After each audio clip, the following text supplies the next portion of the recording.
Broadcasting from the commodity capital of the world, Zurich, Switzerland, this is Insider's Guide to Energy.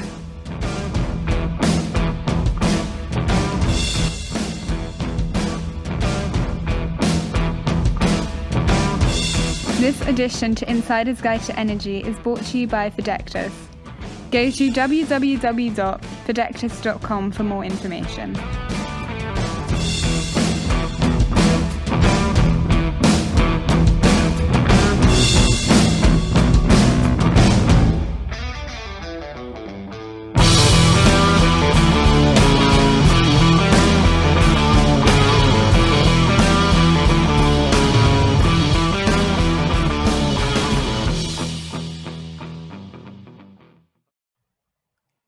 Welcome to Insider's Guide to Energy. I'm your host, Chris Sass, and with me is Johan Oberg. Johan, what's going on this week? Hi, Chris. It's another great week. I just realized on the way here that we're coming back to some kind of normal. I'm not sure you thought about it, but for the first time in a year and a half, I was on a full packed train. I used to hate full packed trains. I loved it. So good signs ahead. Good week. How's your week been? My week has been incredibly busy. We're getting ready to go to the ETOT show in London, October 5th and 6th. So it's a week out. We've just been crazy busy preparing for the show. I've got a number of presentations and things there, so we're trying to get it out. A little interested to see if there's really any impact. I see gas lines and I hear about shortages and actually trading in gas. We are seeing that there's been some serious issues, perhaps if you're a trader in London and things going on. So I'd be interested to see what kind of impact we see getting to London next week after all the stuff that's been happening in the news. Yep. No, it's been all over. It's quite interesting to see what's happening. I had a good discussion with one of my English colleagues yesterday around this, and look forward to your report coming back from the from the field. Yeah, Another thing that enough gas to get to the hotel, right? Assuming that Uber, there's enough gas for Uber to get me where I need to be. It's very true. Or the flight back, I guess. But another pretty cool thing, I'm not sure if you saw it. I just ran across it this week. There is this organization called the World Intellectual Property Organization. Long word, but they release a global innovation index every year, once a year. And their first 2021 just came out, which was quite interesting. Then they ranked the countries on this, the most innovative countries. And happy for us, the leading innovative country in the world right now, according to this index, is Switzerland. But equally as interesting, judging on today's call, is that number 2 is Sweden. Yeah. Number 3 is the US. So it's quite interesting. But what I thought was even more interesting and really relating to today is that one of the areas, first of all, innovation is still going on. Even though we've had the COVID, we've had the lockdowns, innovation is still going on. But one of the things where we see most, where the report highlights, is environmental and sustainability, which is really, really interesting, judging on a little bit what we can talk about today. Yeah, I mean, I absolutely am happy to see that Switzerland ranks up there, and it may be just because I was co-founder of a fintech here in Switzerland that's contributing. That was my thought as well. So we could open our company anywhere in the world, and Switzerland is a great place to be innovating. A fantastic place. There's a great talent pool here. So yep. I see that in a lot for of funds. For sure. But I think on the sustainability part, I'm going to change gears on you here and talk about the show.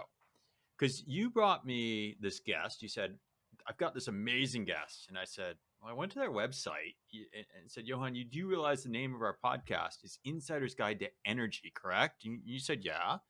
And I said, I looked at the website. I don't get it. And you said, oh, hold on a second. Go to the sustainability page. I clicked down to the sustainability page. And I was like, okay, I can start seeing that. And then we started talking. So tell me how this guest is going to really wow our audience with energy knowledge. Well, I think I look at this in 2 different ways, and I could be wrong. As always, we have our assumptions ahead of the show. Sometimes we're right, sometimes we're wrong. I think the what really triggered me on this one is 2 things. One, how does a company, an investment company, goes in and actually look at sustainability as an investment part, mainly in energy disruption or in new energy sources. So that was very, very interesting. But out of this, is also a deep dive in some of the areas that we've covered on this show before. We've always said that this disruption is happening. It's digitalization, is renewable energy, but it's also the energy storage. And when I came across this, I also found this high density, not density, but this kind of grid scale energy storage that I never heard of before, which is called mine storage. And I had no idea what it was, so it just triggered it. I started Googling a little bit about it, found Christopher, and think this is really interesting. But So that together with the sustainability report, which is energy driven in its core, I thought was really interesting. the other thing I think we talked about at lunch today was how do you sell if you're a startup? And so you and True. I always talk about the business side, right? Yeah. And how does someone going into the energy business, what do they need to know about taking their new cool tech, whether they're Swedish, Swiss, American, wherever their Yeah. tech company happens to be, and really getting that message out into what is a conservative, old school business? Yeah. And I think our guest actually brings some expertise there, specifically how to message the energy business. I think so. Rather than you and I pontificating and guessing, why don't you kick off our show?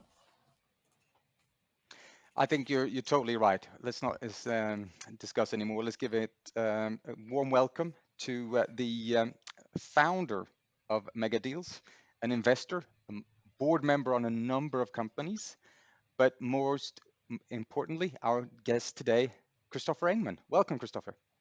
Thank you, guys. My pleasure. It's good to have you on. Before we start, I read up a little bit on you. I followed you on LinkedIn for quite some time. I read your sustainability report. We'll come back to that later on. As Chris mentioned, Megadeals has what is that to do with energy? For our audience, maybe you can give us an introduction to who are you, what is Megadeals, and how does this relate to energy? Right. So a few words. So I've founded or invested in about 20 companies, all of them tech-based, and predominantly in software as a service companies and sustainability companies. And so going back, I've started my first company when I was 10 years old. I mean, that was obviously not very sophisticated, but still. So my parents had to sign all the papers and etc. But I've been an entrepreneur my whole life. But I still did a lot of academia. So I did like 6 years at university, etc. I almost became a math scientist. I even worked together with a guy who's now a professor in mathematics, and he's actually a professor in energy as well, Magnus Söderberg.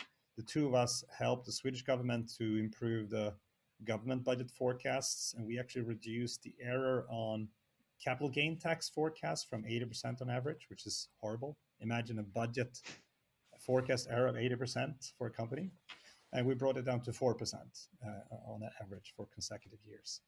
And that was such a mind-blowing result for the Swedish government that they actually funded us to write a book about it. So I've written 2 books. One is about how to forecast government budgets, super geeky, pure mathematics, hardcore.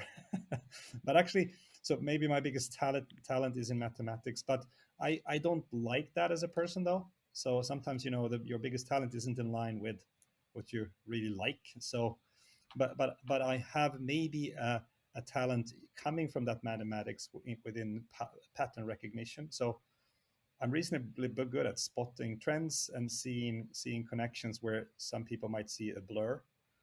I actually see something, and that has been beneficial for me both in entrepreneurship, in investments, etc.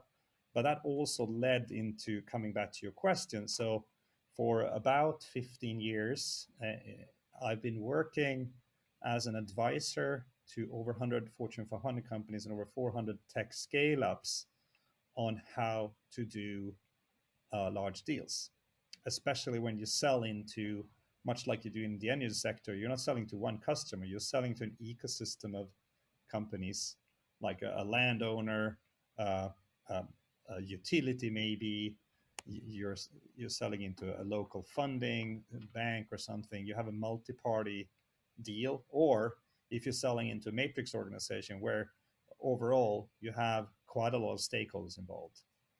And when you're selling into that width of stakeholders, the game shifts from selling to orchestrating. And when you orchestrate large deals, it's different to normal selling. And that's my specialty as a person. I've been both running science in that led up to the book Megadeals and also the company Megadeals Advisory. But I've been working with that in various forms over the last 15 years. We're both working as advisors to, sustainability tech companies, quite a few. Actually, it's a Swiss company. Prime Computer is one of our newest clients out of St. Gallen, Switzerland. Is that far from Zurich? I should know, but I don't. Nothing It's not. particularly Nothing far is from far here. Zurich. Exactly. But we also work with maybe less green companies like Saab, Gripen, so military airplanes, Siemens, Tata, etc. But actually, we want to, going back to that report that you guys spotted, our goal, we have now, I think it's 4 sustainability growth companies as clients. We want to work 100% with scaling, helping companies and entrepreneurs to scale sustainability innovations, because my biggest concern is that it's going too slowly. And there's also too much focus. If you look in media, for example, there's a tremendous focus on funding and tech. When you look at how much focus is given to how the commercial scaling is going to work, you see very little.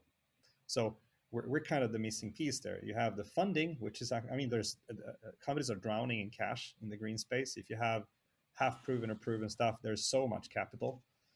There's so much green capital at the moment. And they're actually, I would say they're already innovations enough to save the planet, for sure, by far even. So now it's all about speed and scaling. And that's where my big passion is, both as an investor and as kind of the knowledge around how to do large deals when you combine marketing and sales and get innovations to scale globally and much faster without the dependency that you often find in sustain tech companies around 1 or 2 founders. These companies are selling something super complex into a very complex environment where it's both technically complex and decision-making complex. And that space is typically creating a tremendous dependency on 1 or 2 rainmakers, as we call them. And when you look at these companies, some of the founders are working 24 effing 7. Cut off the swear word there. So they're working their butts off, to be honest. And we had a meeting with the CEO the other week where he almost started to cry. He was like, I can't scale this business.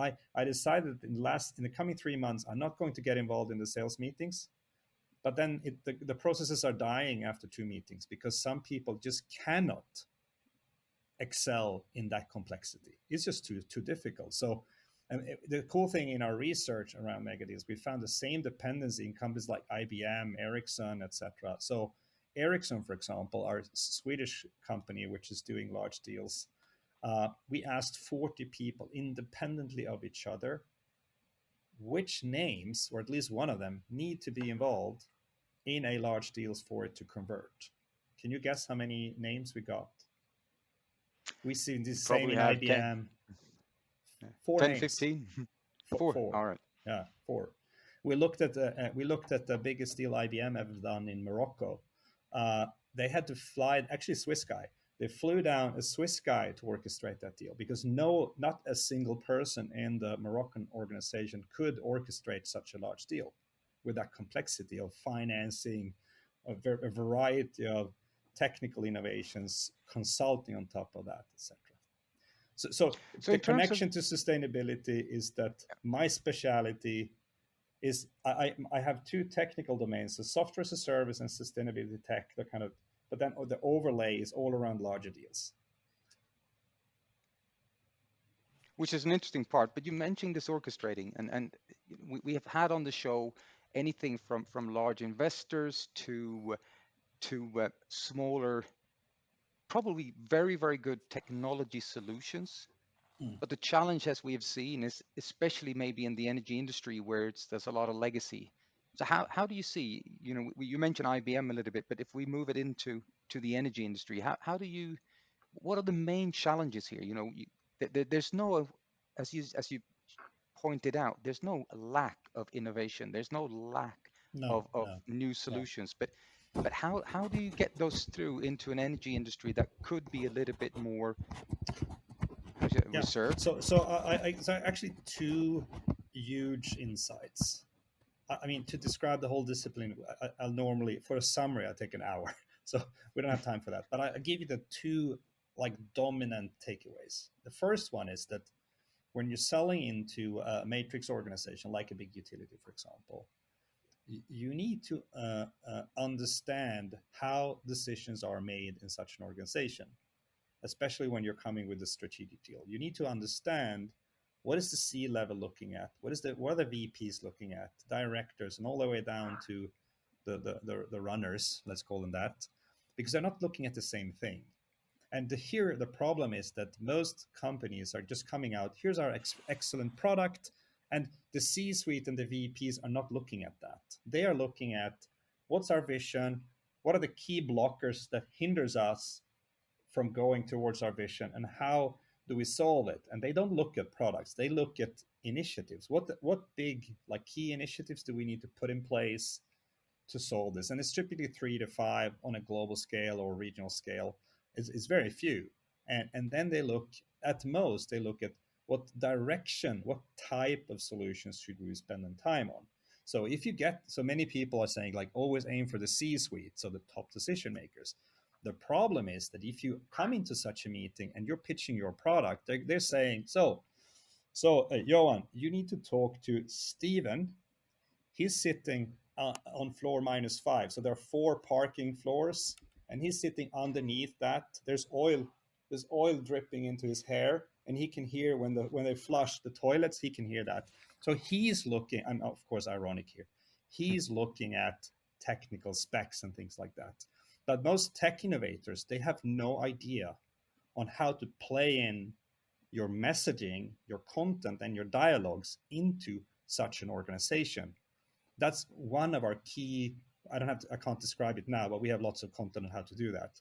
But how do you run the marketing and sales into such an organization so you can talk different languages on the different levels? We call it the messaging architecture, that we're then filling with the relevant videos and the relevant sales dialogues and teaming it up so you have the right team set up to win such an account.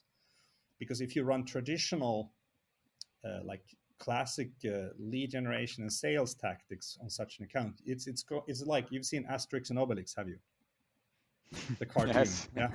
So imagine a fortress with 100 Asterix and Obelix in it, and there's this Roman army attacking the fortress, and they pin they take away one plank into one of the portals, and they drop a poor Roman in there, and the helmet is like flying out, and the Roman is landing in the woods like 100 meters away. He's being slaughtered, and that's like a lonely sales guy with the classical tools coming into a matrix organization. So instead, you need to have airplanes go, or if you have enter 5 portals at the same time, you need to have a massive attack, and we're good at that. So the first innovation, to summarize, is how to talk, make videos, and orchestrate the large deals so it matches the different hierarchical levels. And the second piece is that you need to move in your go-to-market budget. It's typically a heavy overweight on salespeople. So our recommendation is to put half of your go-to-market money into marketing and half into sales. And this is only done by the absolute rock and roll stars in the Megadeals world. Big deals are very media driven today, much like political elections. They're very social media, online media driven. They're no longer just TV debates, a leaflet, and a debate article. So as a big thing has happened in the last 10, 15 years. So have the messaging and content that matches the right hierarchical levels and functional areas, and then have a dominant part of your budget going into marketing, actually, not just door knockers being eaten up by the armies of Asterix and Obelix. I saw Chris has not read Asterix and Obelix, but the 2 others have.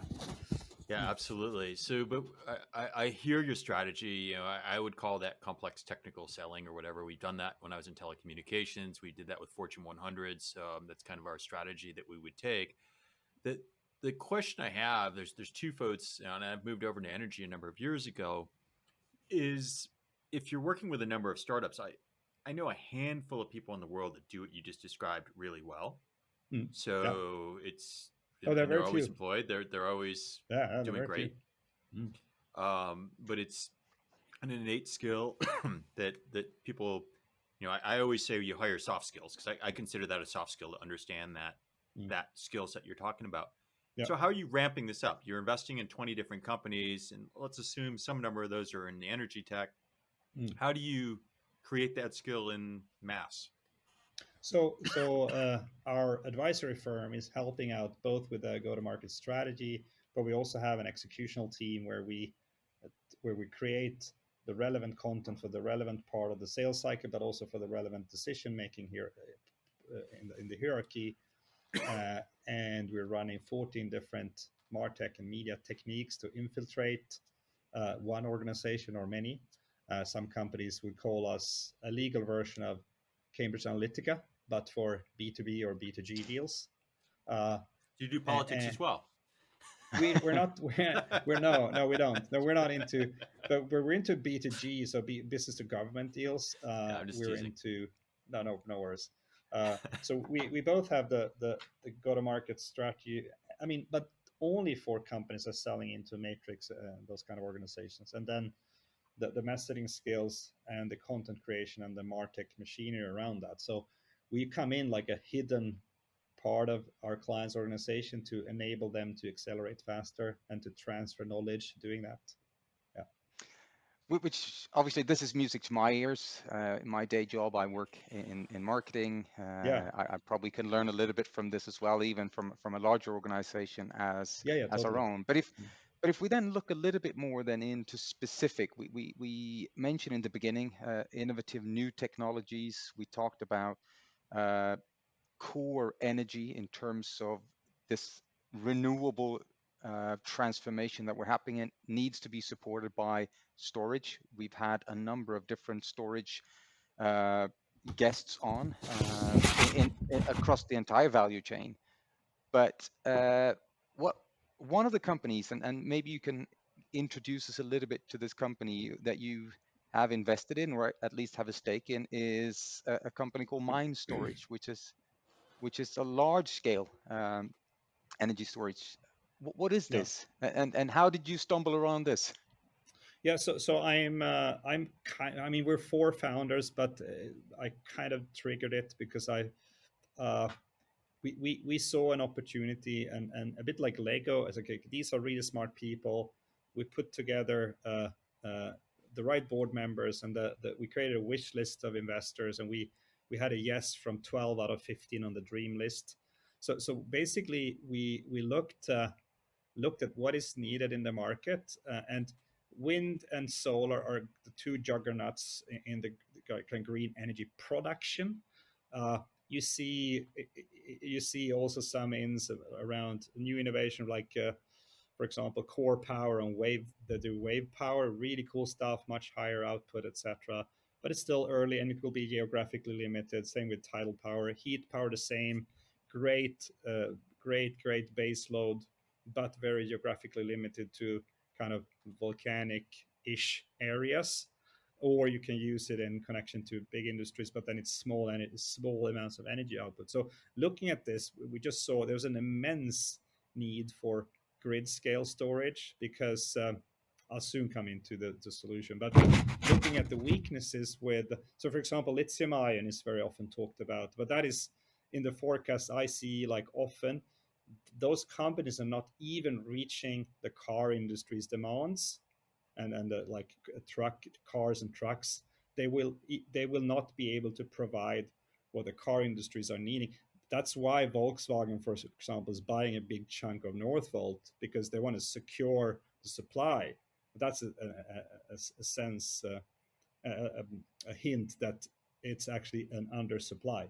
So lithium ion cannot provide for that. And even if even if there would be. So some people say, well, the cars can act as batteries. Well, a lithium-ion battery can handle about 2,000 cycles, and if you charge the car once a day, that's less than 6 years. If you, on top of that, use it as a backup for the grid, you'll deplete the capacity of that battery in like 3 years. And who wants that? I think people will sell their car battery as a backup storage, but for it to be motivated, because since you're decreasing the life length of the battery, which is very expensive, so much, it needs to be a very high charge, and a middleman needs to make money. So I don't really see it as viable. Lithium ion is perfect for its high density of energy, as you know, perfect for cars, trucks, and then moving over to the other candidate on the grid scale, which is hydrogen. I think hydrogen is going to be consumed entirely by the steel industry, and so steel is a big one for hydrogen. There's another one I looked at the other day. Yeah, shipping and steel probably. I don't really. So first of all, hydrogen has a very low round trip efficiency. It's less than 50%, so you lose more than 50% of the energy all the time. It's not very good. But for steel and shipping, I think it's vital. You can't use lithium ion on the big seas. It's too short of too little energy in it. Hydrogen, I mean, you need a lot of space for the hydrogen batteries, but it's still definitely, I think, will be the big case there. So then the third candidate is pumped water. So where you look at dams and things like that, and you basically pump water back up into a dam to store it, and then you release it back through turbines when you need it. However, when a normal hydrogen plant is needed, it's maxed out. So it's not like, oh, I can add another, because then you need to rebuild and you need to add much more turbines, you need to reconstruct the dam, etc. So I mean, that is today about 91% of all energy storage in the world. But the cool thing, what we found, because we looked at this when I was spending 2 years at another green tech company running sales and marketing, and we grew very fast. Unfortunately, the tech had a bit child diseases. So we had to stop the growth, like full stop. we grew from $3 to $90 million in 2 years. We had Bill Gates and a few other cool names coming in. Great success and the listing on the stock market. But then kind of my journey was no longer a good fit because we had to stop the growth.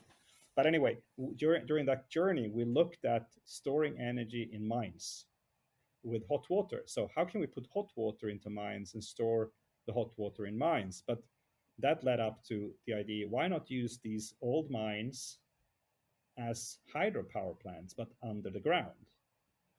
The good thing with that is that you don't find, like hydropower above the ground is limited to Switzerland, where you guys are, Sweden, Norway, Austria, I mean, small parts of the US, small parts of Canada, but most countries in the world are relatively flat.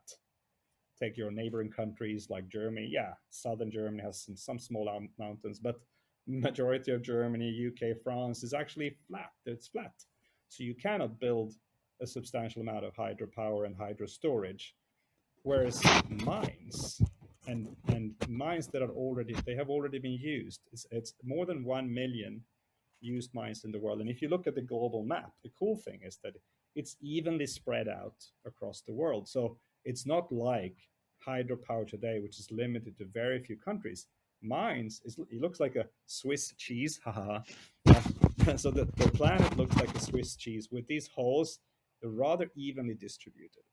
And looking at a mine, it has a shaft, normally a few hundred meters of drop, and it has enormous amounts of tunnels. And these tunnels can store so much water.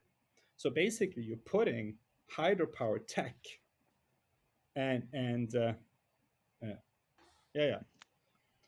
So basically, the cool thing about mines is that you find them like a Swiss cheese all over the planet, and the mining companies are seeing these as a negative asset, it's a liability.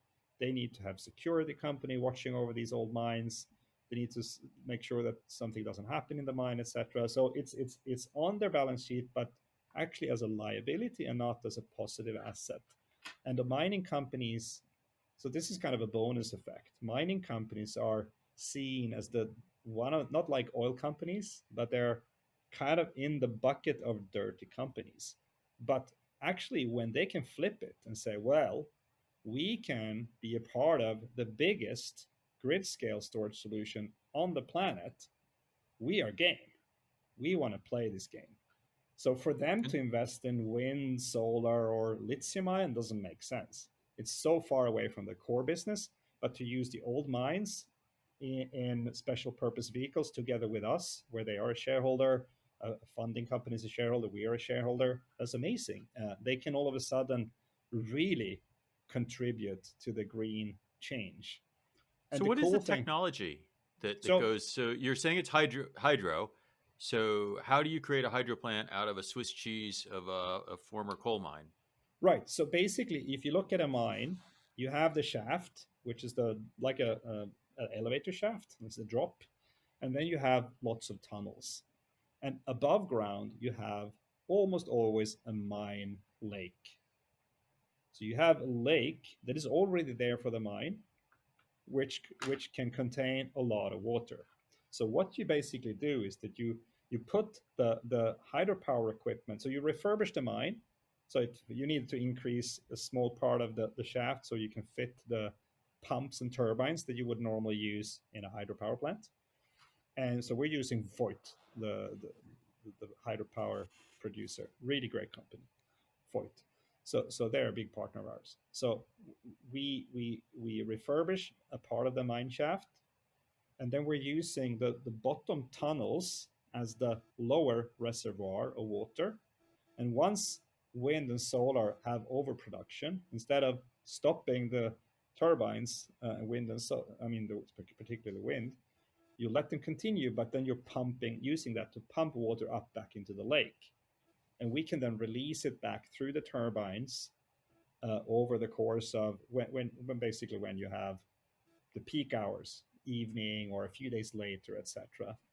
And the really cool thing is that the levelized cost of storage, since these power plants are lasting between 50 to 100 years sometimes, you have such a long time during which you can recover the capex that the levelized cost of storage becomes super competitive. I mean, it's way, way lower than lithium ion and hydrogen.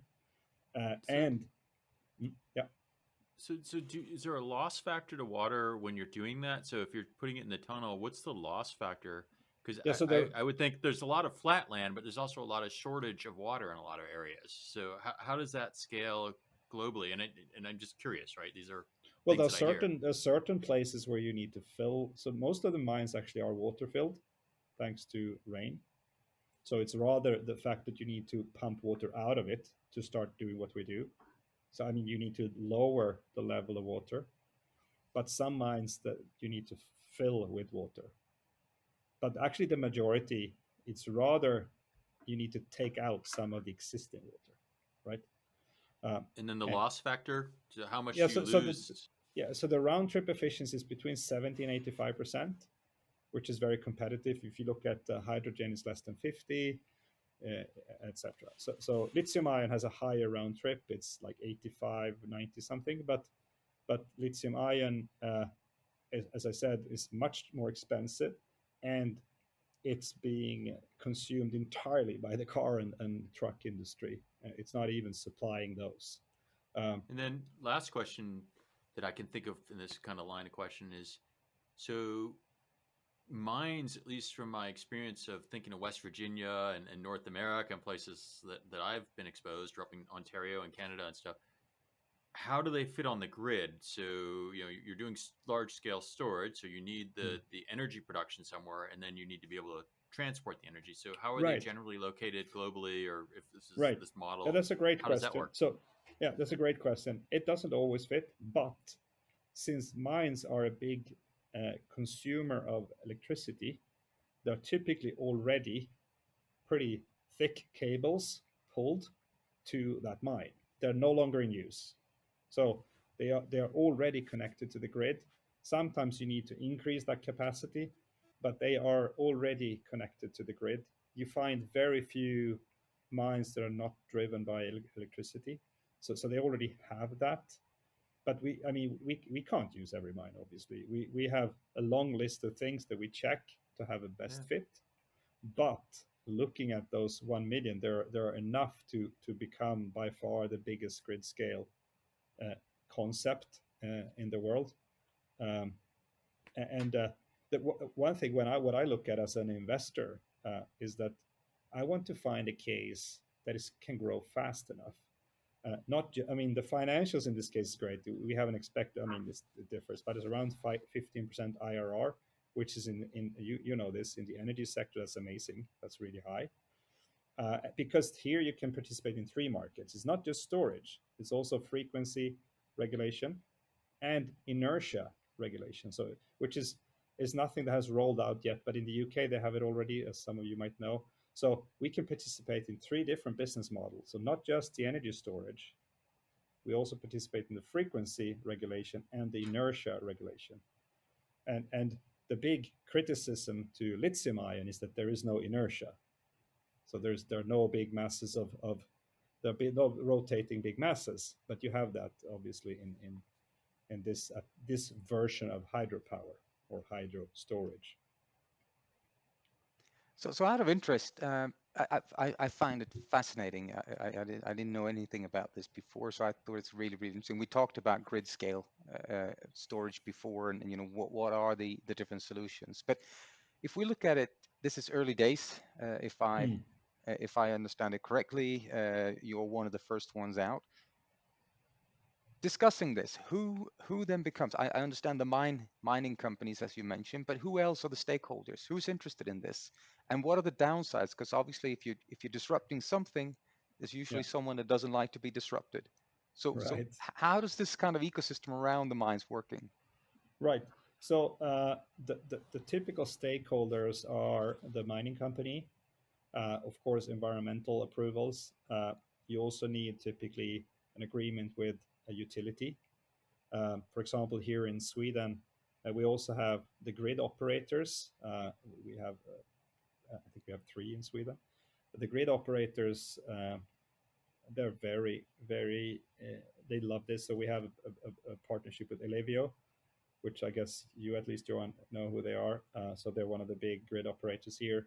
They already have, and Sweden has we have a great environment for energy. We have 30% hydropower, so we should be well off. But already now, 2 of the Swedish regions have blocked continuous rollout of wind because the grid is becoming too unstable. So Ellevio is one of our collaboration partners. Boliden is another one. They want to be the greenest mining company in the world. And we also collaborate a lot with Voigt, which is coming from your region. But also you have other stakeholders are typically a local bank combined with private. So both equity money going into each. So each mine becomes a special company that we co-own. So we from Mine Storage co-own each mine. In the ideal case, together with a mining company and together with utility, but also financial institutions are very interested in this, like infrastructure funds, etc. Because each mine is very expensive, but it's still a great IRR. So the investment, so the capex per mine for the kind of capacities we're looking at is between 20 million euros and 100 million euros per mine. But these kind of storage units becomes immense. They become really large. So there's a lot of capex, but with using proven tech from people like Voigt, and with the kind of IRR that this case is producing, it's a very positive case. But it is an early stage. We're right now negotiating with the first mines to be the first out doing this. But my big thing is speed. Like the cool thing about using proven tech, which I've seen the other side of that. If you're not using proven tech, but when you use proven tech, you don't need to go through every country's regulations and special like grid codes and what have you. That's already done by Voigt and a few other players. So we can ride with our software, our way of working, our methods around the mines, together with the hardware provider like Voigt, because they already have local service, they already have local delivery, they're already approved with grid codes and all the kind of permits you need. So I saw the negative side of this at Climo, which is a brilliant heat power technology, but it's too much on IPR. So there are too many kind of new things into one solution. So it still has child diseases. So that prevents the scaling. Whereas here, the scaling is using an existing resources, the mines, existing tech from Voigt and other hydropower producers, but we're focusing a lot on Voigt. And the new application is that you move from above the ground to underground. So I think a cool thing is that it becomes invisible. I mean, it's hidden. It's like silent, hidden storage. There's not these ugly big things above ground. So it's kind of neat. Yeah. So you said it's early, and are there others doing the mine storage that you're similar way that you are? Are you competing with others already? Is it a race for pieces of the pie right now, or? So we have one Swedish competitor. We have, so in our business model, we both create special purpose vehicles, but we're actually also becoming, we haven't done that yet, but we have some discussions where we become a shareholder of someone else's race, where we use our software, our way of working. So we because we have the longest, we have spent the most time on this of everyone in the world. So we can participate with our know-how and our software as a shareholder to accelerate this further. So we kind of make money both on our own cases and on other companies' cases. Our goal is very humble to become like the Vodafone of the world in this space, but that's obviously we're not really there. But the cool thing, it's definitely possible. Yeah. But it's quite interesting as well. If I look at it from an outside kind of view, you look at something from a geopolitical point of view. A lot of these mines, Chris was into it as well, parts of the US. You look at in the UK, for example, the mines have been shut down for years. Unemployment is rising in some of these areas. New investments are maybe not coming in. Do you see anything also from a political point of view that they see we have these assets as a politician, a local or a regional or even a state politician? Yeah. You know, this is Yeah. fantastic. We can be part of Yeah. the renewable. We Yes. can use the resources we have. How Yes. do you see So this? often, yeah, no, you're spot on. So oftentimes, if you look at both, first of all, from a local community point of view, so both from the green aspect, as you point out, but also from an employment rate aspect. So normally, a few abandoned mines in an area means that a lot of people have lost their jobs. So we're definitely playing into that, where we can say, well, like for example, Northvolt now have done with Skellefteå. Northvolt is transforming Skellefteå. Skellefteå is a town in the northern Sweden. It was a dying city. It was, I mean, sorry, Skellefteå people, but in my view, it was absolutely a dying city. Now it's like, so Northvolt that produce lithium-ion batteries up there. I mean, a big scale, and Volkswagen is a big shareholder now, etc. They have just flipped it for that city. So all of a sudden, other companies want to go there. Other sustainability companies want to go there. So they attract a lot of other things around it, and we see the same with mine storage. So we take a community which is mining based, and where when you have used the metals, the minerals in a mine, yeah, you need to move on. So but some people, we don't want to move. We don't want to move to. We want to stay here, but we have no jobs. So definitely. But there's another geopolitical aspect, which is to have your control of your own destiny when it comes to electricity. Some companies are dependent on other countries when it comes to gas, petrol, electricity, etc., which is a geopolitical risk. And the cool thing with mines is that those are not just in Switzerland, Austria, Sweden, Norway, etc. They are everywhere. So even countries that would not have something brilliant as hydropower can all of a sudden be a part of this and have more control of their own energy market. So it sounds, at face value, it's really cool. It sounds, it's good. It's early though, but yeah.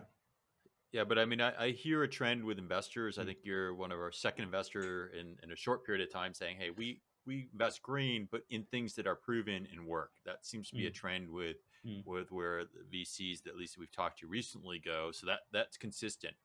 So what's the biggest hurdle, let's say regulatory or other things? I mean, mines are not clean places, right? So you're moving water around and things like that. They don't have a particularly great safety record for some of the eras and things like that. So is it a perception? Are there regulatory hurdles, or what's the biggest hurdle to getting one of these plants online besides the economics that you described? We definitely need to check the environmental of aspects of the mine, but most mines are good for this. It's kind of creating a closed loop system. No, it's so one of the big hurdles is that we are kind of pioneering this. Even though the hardware that we use is super proven from super proven vendors, it's still a new application. And the second thing, which is kind of always seen as a risk, and there are things we haven't found anything yet. So we had a long list of kind of potential red flags. We've now ticked most of them. There's still a few left, but they're obviously, I mean, most of you have been some kind of entrepreneurship or even in big corps. You run into the unknown, like things that you didn't know was a problem. Like we might run into that. We haven't done that yet. But I think the biggest hurdle is that this market doesn't have yet, because it's so new, power purchase agreements. So typically, if you set up a hydropower production plant or something like that, you can go with a PPA. You can negotiate the PPA over 20, 30 years with a utility.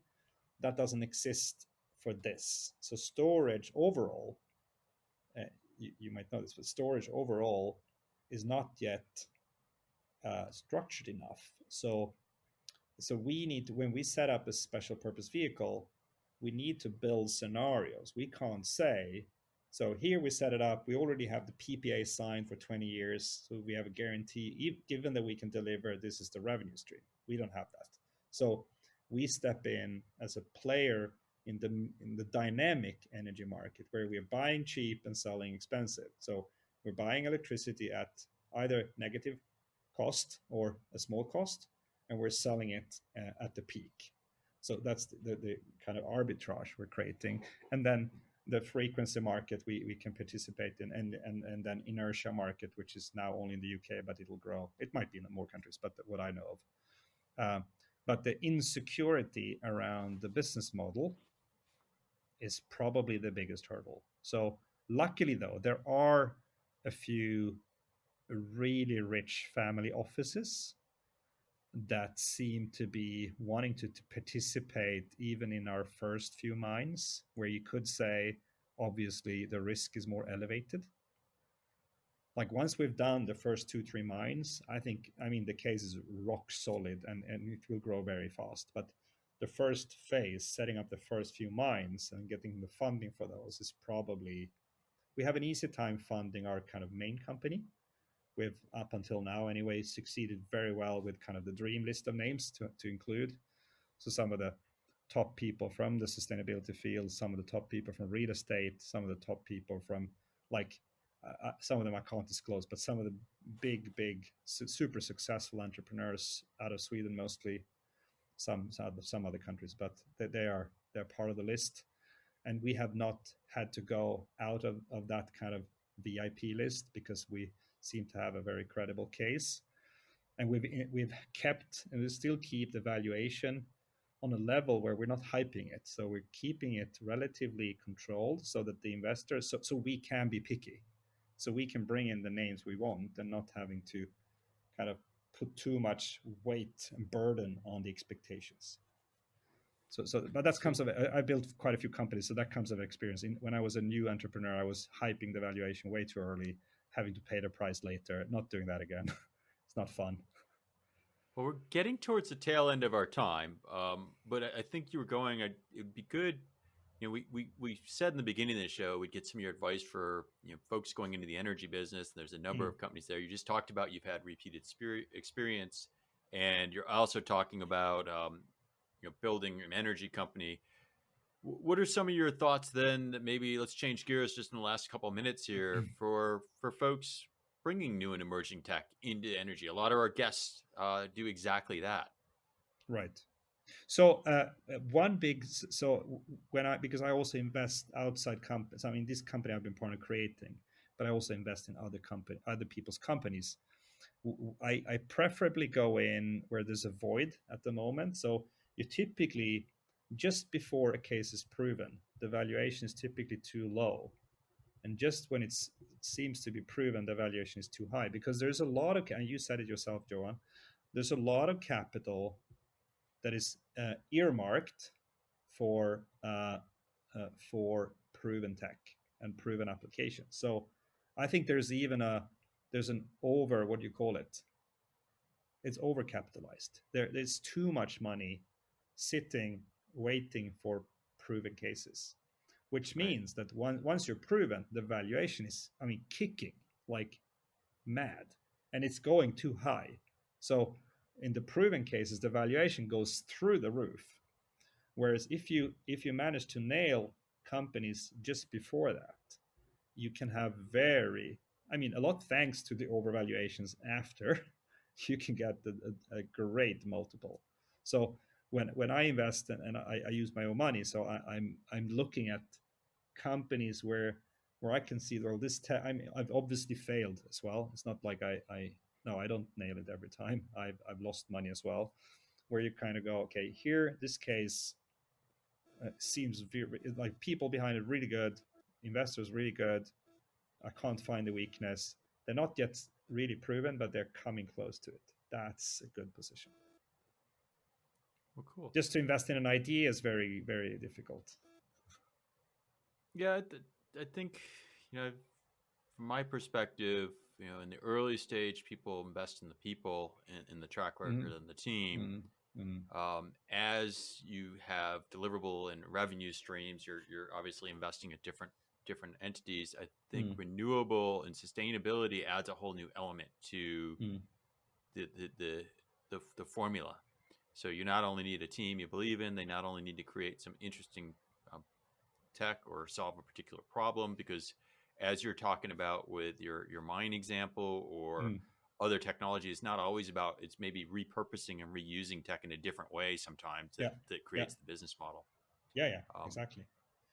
Yeah, I think so. When I was an early entrepreneur, I wanted to innovate too much, but that adds to the risk. So it's best, the best formula I've found is to you innovate, but then you try to use as much existing stuff that there is, and you make innovation on top of that, because otherwise you're creating too much risk.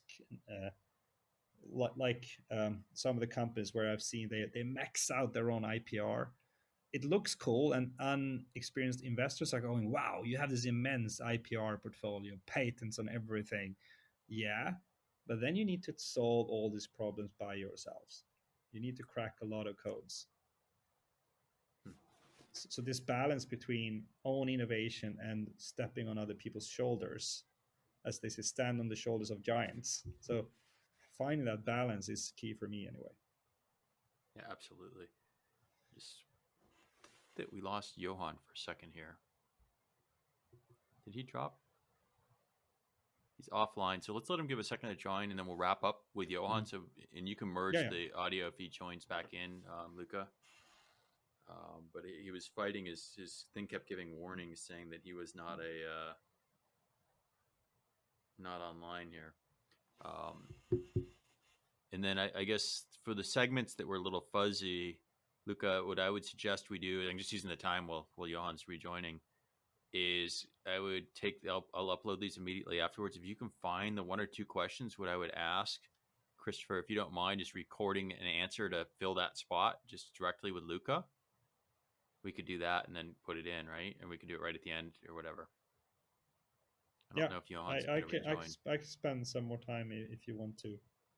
Yeah, I do. Let me text Johan and see if he's trying to get back in or what's happening with him.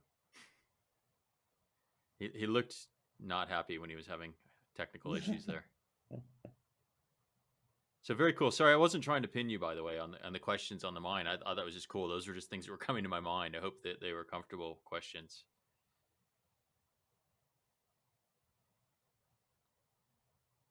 Where is he?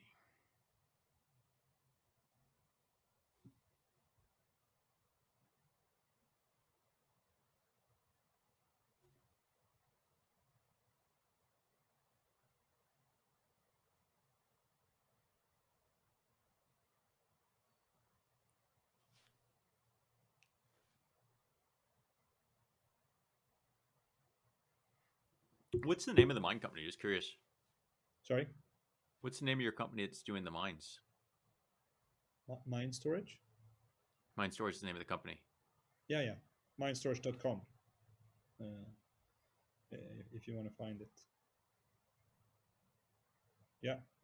And It's pretty neat. thank you. I mean, I think, and we have we blended some entrepreneurs with. So the CEO, he's got 70 years at ABB, the Swedish company. He's been both doing on the big deal side. He's been running parts of it. He's been on the delivery side. He's got vast experience, and he's got a great. So a lot of ABB people are now populating utilities. They're populating other sustainability tech growth companies. So he's calling a lot of his old friends basically, and they're sitting as different kind of big names in a variety of companies. And his reputation is very good. He's this kind of very, I mean, smart, hardworking, keeping his promises kind of guy. So, yeah. So how big is the company? I guess. I mean, if It's we super could talk, small. if you answer. All right, you're recording. So if Johan, you want to ask a question again to have it so you have the segment, I don't care. I can't even remember the question. No, I remember the question. What was it? No, it was a comparison between various grid scale storage solutions. Yeah. So Yeah. I could throw in a question around that. So we've been discussing around, we have guests on the show before talking about energy storage in a variety of areas, but large grid scale storage is something that has been a kind of a common denominator for all of them. What are the options, and why is mine storage the one we should look after? Exactly. So if you look at the grid scale, you typically talk about the combination of lithium ion, hydrogen, above the ground pumped hydro, where you pump water back up into dams and you release it back through turbines, and underground pumped hydro, or mine storage, as we call it, where you use mines you pump water up from the tunnels below up to a mine lake when you have an oversupply of electricity coming from solar and wind, and you release it back, much like in hydropower, through turbines when you have the need a few hours later or a few days later. Now, looking at hydrogen, to start with, I think that will be, it's first of all, has a very low round trip efficiency. Mine storage is about 70 to 85%. Hydrogen is lower than 50. But I also think that hydrogen will mostly be used in shipping. And I mean, on the open big waters where you can't really use lithium ion because you need a much longer storage. And it will be also consumed a lot by the steel industry, where they go from coal-fired steel production to hydrogen-powered steel production, which is done by H2 Green Steel, Hybrid, etc. So the two actually big Swedish initiatives around this. And the steel industry around the world will consume a lot of what's coming out of hydrogen, and the same with like Maersk and those with 40,000 ships, etc. And on top of that, hydrogen is very expensive. Lithium ion is also already in an undersupply. I think it's something like 40 times the current production is needed in the coming 20 years. And I've seen projections from the big lithium ion providers, and they're undershooting the demand from just trucks and cars. That's why Volkswagen is now a big investor and shareholder in Northvolt, for example, because they want to secure the supply of lithium-ion batteries. That's a strategic move from them. It's not necessarily to have leverage on the investment; it's to secure the supply. And also lithium ion is very expensive. And a lot of people talk about, well, when we have the lithium ion batteries in all cars, that will be good to balance the grid. Well, I think it covers about 2,000 cycles, and that's less than 6 years if you charge it once a day, which most people do. And most people, I don't think, will want to reduce the lifetime of the battery down to 3 years if you also use it to charge and discharge onto the grid, because that shortens the lifetime of the car, and that's a very expensive move. I think still some people will do that, but you need to make money. The consumer needs to make money. A middleman needs to make money that kind of then sends it to the utility, and then utility needs to. So I don't really think that cars and the cars lithium-ion batteries will in practice be valid. More like maybe a frequency balancing thing, frequency regulation, but not for big volumes of storage. So here and above the ground pumped hydro, where you pump water back up into dams, is great, and it's today 91% of all global energy storage. So it's the most proven case, but it's limited to Switzerland, where you guys are, Austria, Norway, Sweden, and a few other countries. So most countries in the world cannot build that. And even if you can, normally when you have the peak hour, the hydropower plant is already maxed out. So if you have pumped water up, you still don't have turbines enough to double or triple the capacity. So there's a bit of an issue there. So you can't unless you really reconstruct the dams, you add more turbines, etc. But that's pretty big move. And most dams are in areas where you don't want to disturb the nature anymore. So the cool thing with mine storage is they're using the same logic as you find in the pumped hydro plants in the hydro world above ground, where you have height differences, but you use the height difference underground. So basically, when you have the oversupply, you pump water back up into the mine lake and you drop it through turbines when you need it. And it's using proven tech from the hydropower plant world.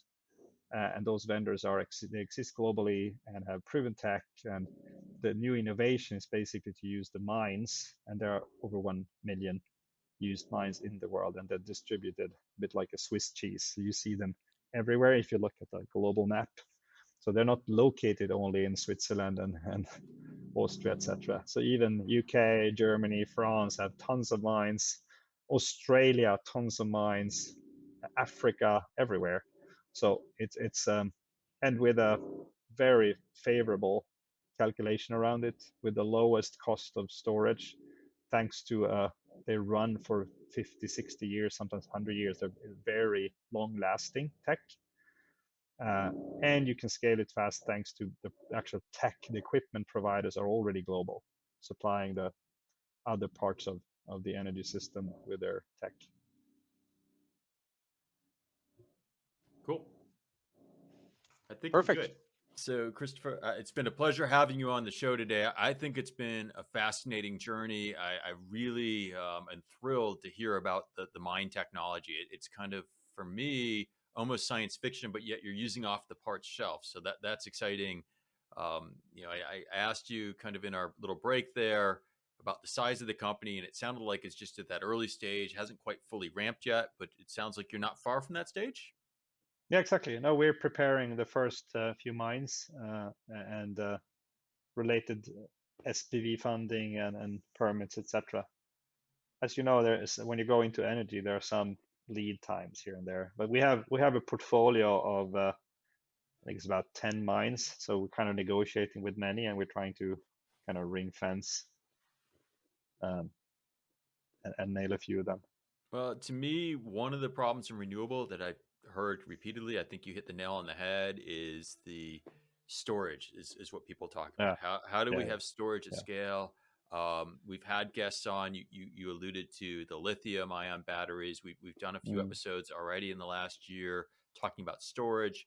and the difference between the type of storage you use for a car and the storage you use for grid storage. And so it's interesting. We're starting to see a few different ideas emerge to Yeah. how grid storage could work. And what I've learned along the way, and I'm by no means an expert, is that it's complicated and that there's not Yeah. one silver bullet to solve any one No. situation. No. So I mean, I think storage solutions are good for different things. They have different strengths. Yeah. yeah, and I think even when I was kind of saying, hey, this doesn't work at every mine and things like that, I totally get there's maybe I think you said like a million mines or some huge number of holes in the ground that you can Yeah. take advantage of. Yeah. And some percentage of those will probably be ideal fits. Yeah. And some markets Absolutely. probably not. So we probably need multiple solutions. No, yeah. So I'm not of the opinion that there will be one silver bullet. I think though that where we have mines that are suitable based on our criterias, that'll be the dominant solution because it's cheaper, it's using proven tech, blah blah blah blah. But it's there are places, as you say, where this is not applicable because there are maybe not suited mines, or like you said earlier as well, the grid might not be good enough for that. Where there are good mines, there might not have a good grid, for example. So yeah. So the one last thought, and let's wrap our conversation up because I think we're at the top of the hour here. Is I think if you remember back to business school, or what they teach you at school is barrier to entry is one of the things that kind of protects you. I said, well, who are your competition? And what I'm thinking as we're talking right now is that long term grid kind of storage, the barrier to entry is cost. You need deep pockets because it's the scale to produce these things. Even if you've got a brilliant idea, takes huge investments. I mean, we're seeing $100 million rounds and things like that come down for long-term storage companies. Yeah. So is that part of what you see and think as well? Yeah, no, totally. So the skills in financing cases like this is, I wouldn't say it's equally important as setting the architecture around the technical setup, but it's definitely top three for this kind of company, because you need to find the right mix of funding, both equity and loans, to make it work, and in certain cases also grants. A good thing now is that you have a lot of grants that you can use as well, which is kind of putting sugar on the case, making it more more suitable, obviously. But even without those, we often see expected IRRs of 15% per year for a lifetime. That is, as I said, these can live like 50, 60 easily years. So it's a pretty cool case, but very capital intensive. That's what I heard, but I think that the problem is big enough that you'll find the capital, and like you said, money is kind of cheap if you got the right idea. The cool thing is that there is so much money that is it's earmarked for these long-term, not like in a SaaS business, 15% IRR is horrible. But the cool thing with a high capex case with 15% IRR, that's amazing. That's big numbers. So it's like a good friend of mine. He's the North American CEO of one of the biggest companies in the world, and he was like, because some of my investments are in SaaS companies, and he said, well, that's cute, you have very high gross margin, but the small gross margin on an immense number is still much bigger than a high gross margin on a small number. So yeah, I think we saw that with Apple Music. I think they may have changed an industry by understanding that in some other industries, right, where they've changed, disrupted it. Yeah. So Johan, I want to thank you for bringing this guest. This has been a really fun journey. We talked a little bit about Megadeals, and then we made a hard right turn and went into energy storage, which is extremely interesting. I think that the whole podcast crew here has been very engaged. Johan, I leave you any final thoughts here before we close up the show? No, once again, I agree with you, Chris. Thanks, Christopher, for coming on. I thought it was really interesting topics that I probably haven't heard before, but related to our day job. So I think this was really interesting. Out of curiosity, and I'm just going to give you 30 seconds to answer this question as a final thing. I read your report of the sustainability Yep. game changers. There's plenty of energy companies Yeah. in this report. It's for Yep. the Nordics, but so be it.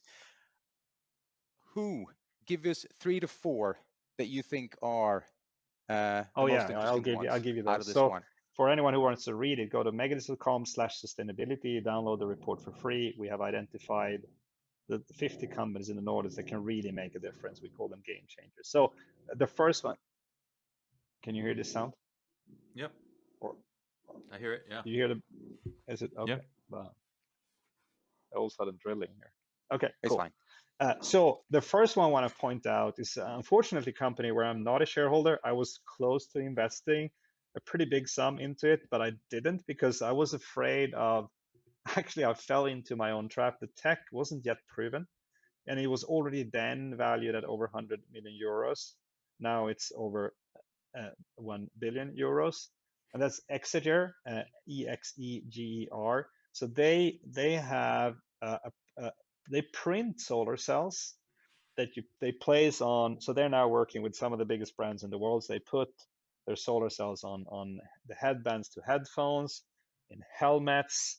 They put it on bags. So all of a sudden you can charge anywhere, and it's even the charging is good enough for charge indoors. So you can have the one side of your phone cover. It's not replacing the charging, but it's extending. And you know this when you go like, damn, why did the battery go out now? I have 1 hour left of flying, or so and this is kind of new energy and fashion combined, which is a super favorable topic because it's so easy to get press around it, and it spreads like wildfire.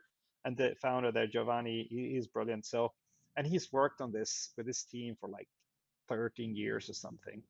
But that's the probably, if they do things right the coming years, that is a new Ericsson, a new like giant. And then another company to point out, these guys are kind of at the point I mentioned, just before being completely proven. So Core Power, they have made a new kind of innovation in wave power. Look at them, they're really cool. So they don't flip back and forth. It's a buoy, and it's using resonance, and it's creating it can handle the big seas with big waves without cracking, and it's creating a higher output. And that's also a pretty high valued company already, but really, really promising. Who else? I think so. Climon, where at least I'm now I'm just a small shareholder. I was at one point the biggest investor. We took it to the stock market, but we ran into these child diseases. So if they crack their child diseases on the technical side, it's a big addressable market, because they are the world leader at taking hot water that is not so hot. So kind of, Ormat is the biggest company in the world taking really hot water, producing electricity from that. It's a great company, Israeli US company. Climate specialized around colder hot water. That's a bit funny thing, but and have the highest output in that space. And there's much more cold hot water than really hot water. So that if they crack the child diseases, can still be an immense global success. But it's not, I'm not sure they do. I hope they do, but it's still some issues left. Yeah, those 3. Yeah. Fantastic. Excellent. Thanks a lot, Christopher, for joining. Chris, final words? Yeah, I've already kind of said goodbye a couple of times, and we've hung in there because it's so exciting. So thank you so much for being our guest on our show. Thank you, For Chris. our Thank you, audience, Johan. Thank you, Luca. You're welcome. And we want to check back. I expect a year or two from now to bring you back and hear about all these mines producing and some success stories after you've had some time for that to incubate and grow. Yeah. Thank Sounds you great. again. Thank you. So for our audience, you've spent another hour listening to Insider's Guide to Energy. We hope you've enjoyed this conversation as much as we have. And if you have, please mention us to your friends, get them to subscribe to our page, join our LinkedIn page, and we will look forward to talking to you again next week.